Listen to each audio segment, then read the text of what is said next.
Hey everyone, welcome back. My name is Mac, and today we're talking about Shaman utility in Mythic Plus. Shaman has some of the deepest utility in the entire game, and the problem is a lot of players tend to leave those buttons on their bars doing absolutely nothing. A huge chunk of what separates a good Shaman player from a bad one isn't just your rotation, it's whether you actually know that you have a button available to press to just delete a mechanic that the rest of your group is suffering through. So instead of going dungeon by dungeon, I'm going to go tool by tool because this stuff shows up in basically every dungeon this season. By the end of this video, you'll have a clear checklist of exactly when to reach for each tool in your very large toolbox. We'll start off with the obvious ones that we can knock out fast before we get to the good stuff, starting off with Wind Shear. Now, I know people are going to hear Wind Shear and be like, oh wow, an interrupt, that's so interesting, not unique at all, you big idiot, and that's fair, but Wind Shear has a couple of things going for it that a lot of people don't consider. Firstly, it is the shortest interrupt in the game, and that alone makes it arguably one of the most valuable buttons in our kit. But secondly, and more importantly, it's like a pseudo-defensive for us, which matters a lot when Shamans are traditionally a pretty defensive-light class. The class talent Wind Veil gives you a 15% damage reduction to spells for 12 seconds every single time you interrupt any spells cast. Now the funny part about that is that Wind Shear's cooldown is, also previously mentioned, 12 seconds. So technically if you had a target to kick every single time it's up, you could have that damage reduction with a 100% uptime forever. Is that going to happen in a real dungeon? No, it's definitely not. But the fact it's even possible should tell you how much value is tied up into just pressing that one button.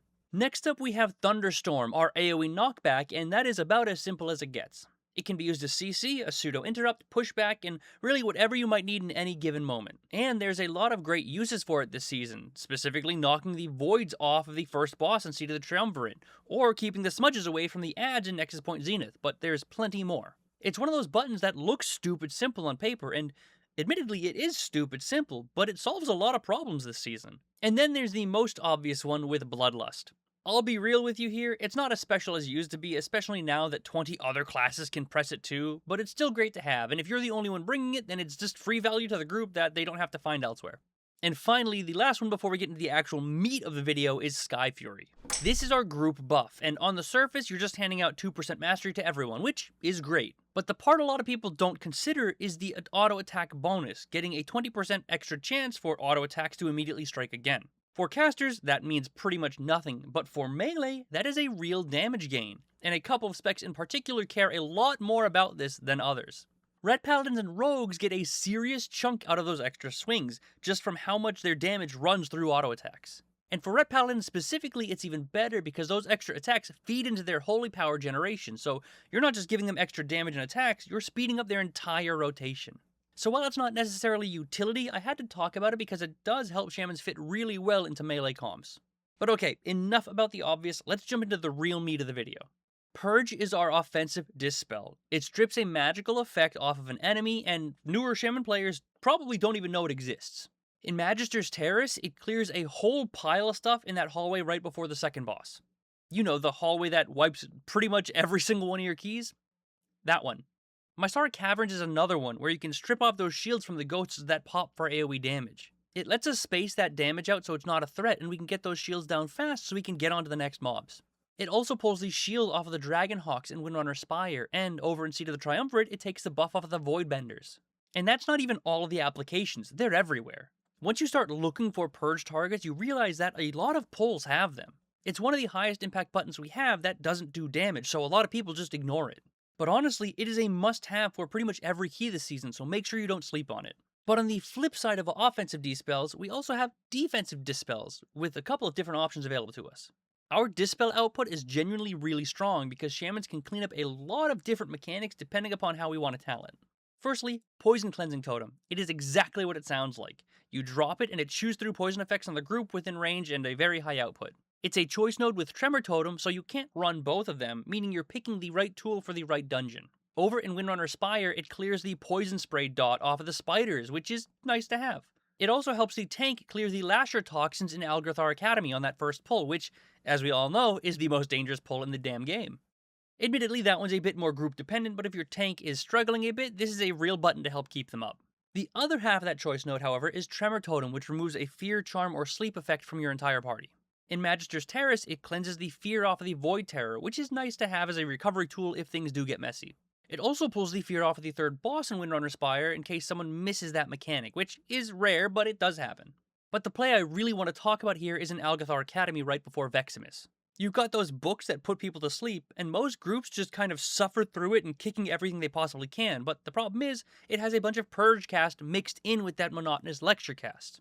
Instead, you can CC the books when they're all casting to sync up all of their lecture casts, and then let the next lecture go off, and then immediately Tremor Totem. Once they cast, they won't be able to cast again for a very long time, likely not before they go down, and if you do it right, you effectively delete the mechanic, meaning the group's interrupts are free to focus on just the purge casts coming from the elementals. It's definitely easier to pull off in a coordinated group, but even in a pug, it's great safety to let you focus interrupts on the things that actually break your keys, instead of having to waste them on those sleeps. And last in our Dispel grouping, we have the classic Cleanse Spirit, or Curse Removal. In Windrunner Spire, it pulls the curse off of the second boss that spawns a ghost, which just makes that mechanic a non-factor, so Cleanse Spirit is a must-have there. It also pulls Double Duty in Pit of Sauron, dispelling a curse from the ads and a dot off the second boss, which makes incoming damage much easier to manage and helps out our healers a bit. Dispels aren't something that DPS players tend to think about, but this dungeon pool gives us a lot of different options with how we can use it, so make sure you're not overlooking it. Alright, we're about halfway through the video, so this is the part where I do the classic content creator thing everybody hates, and mention my Patreon. If you want help with these utility tools, dungeon specifics, or just general Elemental Shaman help, I can help with that over on Patreon, whether it be coaching session or written guides. Every patron helps me keep the lights on, so I can keep hitting dummies and writing down those imaginary numbers that helps us all learn. So you can go check that out if you're interested, but enough of the shameless plug, let's get back into the content. Now, Shamans have quite a few tools that strip away movement impairing effects, and they all kind of tend to overlap in usage on a lot of the same mechanics. So rather than give you the 3 separate headers approach that all say the same thing, let's talk about how they fit together. Spearwalk and Thunderous Paws are the 2 obvious ones. These are your personal tools, and they're not quite interchangeable, so let's talk about the clear differences between them. Thunderous Paws is the cheaper one. It's baked into Ghost Wolf with a talent and removes snares every 20 seconds or so when you shift. Spiritwalk is the stronger, more flexible option as it removes all movement impairing effects and gives you a speed boost on top. They overlap on a lot of the same stuff, specifically things like the Subjugator Chains in Seat of the Triumvirate and the dots on the first and second bosses of Pit of Sauron. Both of them also handle the suppression fields in the left wing of Nexus Point Zenith, which is the most dangerous wing of the entire dungeon, so it really helps us survive the difficult part there. But Spirit Walk is the one you want to hold for the more frustrating mechanics because it does reach things that Thunderous Paw just can't touch. Namely, in Magister's Terrace, it cleanses the last boss's orb mechanic and the second boss shackles, which makes it a must-have in that key. It also clears the sacrifice in the mini-boss of Myzar Caverns, along with a bunch of other routes scattered through that dungeon, making it another must-have dungeon moment. And back to Pit of Sauron, on top of the dot removal, it also removes that gargoyle's grip. So the way to think about it is, Thunderous Paws handles the more frequent stuff, and Spirit Walk is the one you want to save for the mechanics that really piss you off, because fuck that gargoyle. But here's where it gets fun, because the next one is Windrush Totem, which kind of lives in the same wheelhouse, only now it's for the entire group. On its own, it hands allies a 40% movement speed for a few seconds, which is great. But with the Jetstream talent, it stops being just the speed boost and turns kind of into a pseudo-group defensive, since it also strips snares of everyone within that area. So, in Seat of the Triumvirate with those Subjugator Chains, you can just drop a Windrush Totem and cleanse the group instead of just yourself. And in Pit of Sauron, it can remove the dots from everybody all at once. By far, this is one of the least known about and at the same time most powerful utility options Shaman has this season.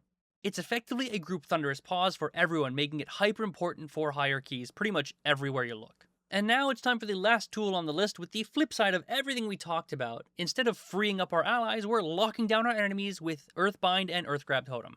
Earthbind Totem slows movement speed of nearby enemies, while Earthgrab Totem, which is a talent that replaces it, roots affected enemies on first contact and then slows them after that.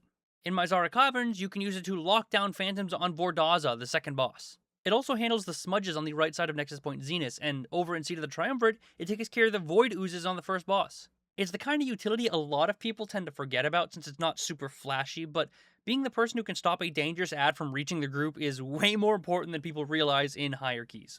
But that is pretty much the case for Shaman in a nutshell. We might not be the spec putting up the biggest numbers right now, but utility is really the reason we're continuing to get those slots anyways, and honestly, it's part of the reason I love this spec. Most of what we went through today is just the free value that the average Shaman leaves completely on the table, so if you take anything away from this video, let it be that the buttons are already on your bars, you just have to press them. And to be clear, I didn't cover every single use case for every button here. There are more niche applications scattered across the dungeons than I could fit into a single video. If you want a more complete list of everywhere these utility options apply, there's a free option over on Wowhead. But if you're a part of my Patreon anyways, there's also going to be a guide over there as well.